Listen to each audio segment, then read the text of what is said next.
Salon anyago nawe olabwe nga manyi wabuzayo nga abiri China yamalala national ID bagikola watye gakatya how best kubanga luli tuli katubalabe munalaba omusajja agira bwati kali mudakiko obutono busigule mbongendo muwa kubanga this is a national cause kiko sabuli omu tutya bo tuyinza okwenyigira mu lutalo luno okulwanyisa enguzi nga tuvudde mu kulaba ebituli ebiriwo kakati nze I am a positive thinker njagala nnyo okubeera n'essuubi n'okuwa abantu kyetuyita benefit of doubt ne baba nga tebagigwanidde era nga njagala nnyo omuntu abeera nga alina kyatandise tumukwatireko tumupushinge abeere nga asobola okukyetuukiriza kirungi nnyo ekyo minisita akubire ne mu ngalo kiruma omuntu okubeerako kaweefube gwatandika newe gabeera amaseeneeko ate nemubeera nga mujereze bujereze katugambe mukulu yandibadde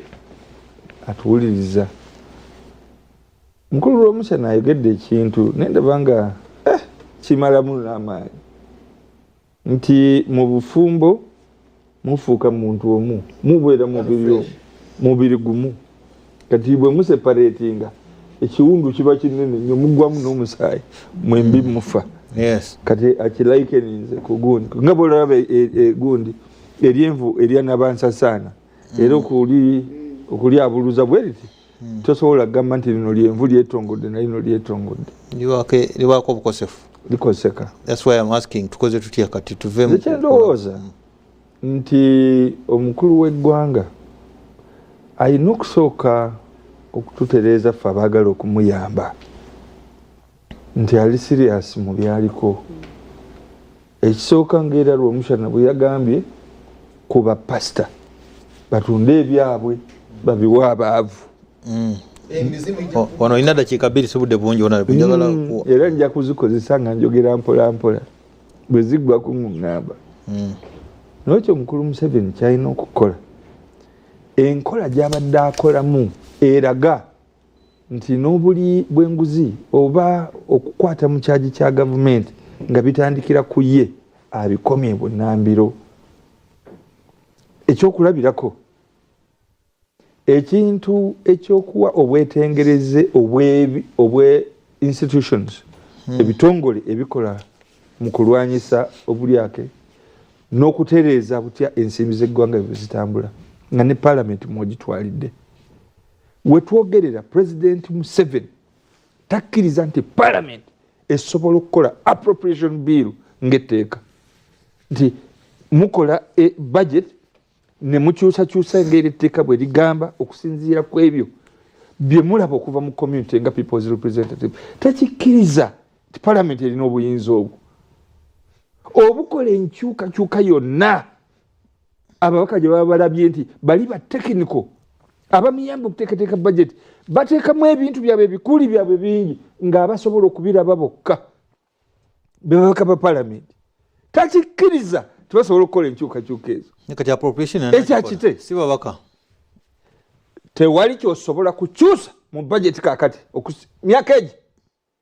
era bino bye tubali twogerako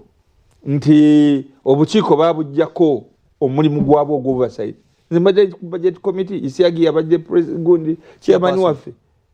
Amongo ng'alagirwa President Museveni yatuma esente z'okola oversight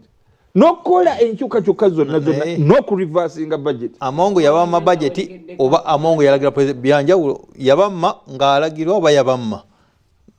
how sure you yagaana parliament okuspendinga sente ku budget committee n'okukola omulimu gwayo kubuulira kakati ekyo kitongole ekya parliament kikulu nnyo okucheckinga excess ezikwatagana n'abakugu abamutegekera budget. Kyokubiri ebitongole ng'ekya IGG tewetaga presidential anti-corruption whatever it is. Those ones are existing parasitically with government. Waliwo ebitongole bino byempowering era biseemu obusobozi bibeerenga bibikola bikkirizibwa. Nekakati IGG anasobola atya okunoonyereza ku CDF asobola okukwata pulezidenti w'ekibiina n'amuteeka mu danjiyoni n'amuteeka ne mu pampa. Omulamuzi anaasobola atya okukola omulimu gwe nga waliwo abamukuba ku nsoloboto? Obwetengereze bw'ebitongole President Museveni bw'asobola okusookerako. Kweyanziza bagambe musolo bulungi ekitongole bagambe musolo bulungi bale njagala okubebaza olw'okutulaba n'okutuwuliriza ate era mwebale ne feedback gye tufunye. Amin. Mukama abeere nammwe ayi Katonda kuuma Ssaabasajja Kabaka. Amina nnyo. Dakiika 2 ebbanga yonna.